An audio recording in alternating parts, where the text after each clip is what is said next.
We are now at the point where you need to know some dates because these make a difference and these matter. 1883, that's the first one you need to know because that's the founding of the school. 1952, whoa, where did 70 years go? 1952, that's when we integrate the A course, not the B course with everybody, just the A course, the Advanced College Preparatory Curriculum here at the Polytechnic Institute, with 13 young black men. 1952, 70 years where it was an all-white boys' school. And then we finally integrate just the A course in 1952. We integrate the entire school body in 1954 when Brown versus Board of Education in Topeka, Kansas, is ruled on in the U.S. Supreme Court. But we integrated the A course before that because this man named Thurgood Marshall, you may have heard of him. He later becomes a Supreme Court justice. We named our airport after him. He's a really important guy. He argues before the Baltimore City School Board that they were going to establish an engineering program, an engineering A course program at Frederick Douglass High School, one of the Negro schools. And he's like, whoa, wait a minute. You're telling me that this brand new engineering program is going to be equal in reputation to a long-established engineering program at the Polytechnic Institute? They're going to be separate, yes. There's no way they're going to be equal.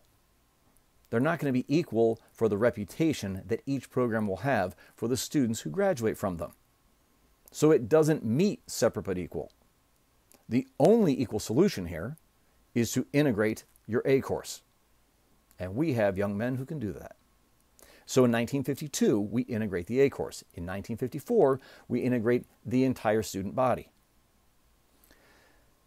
The next big date, 1972. Let me give you some context. That's the year I was born.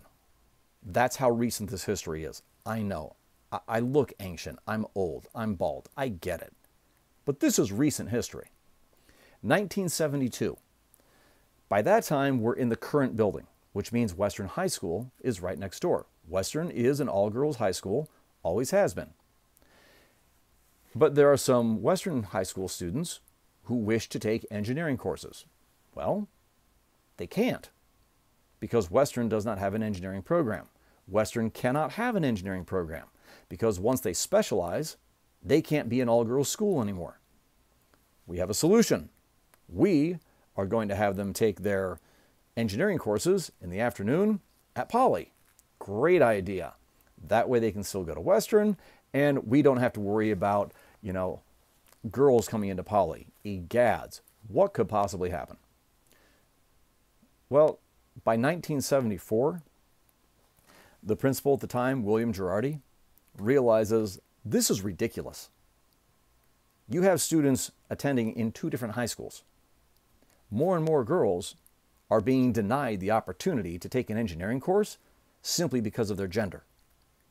So in 1974, we drop that nonsense of you go part-time at Western and you go part-time at Poly to now you come to Poly full-time. This is recent history. This is truly recent history. So in 1974, we finally dropped that restriction. Even more recent history, 1990, the year I graduated high school, we had our first woman who was the director or principal of the school, Barbara Strickland. Hey, that's pretty amazing. It took that long. That's crazy.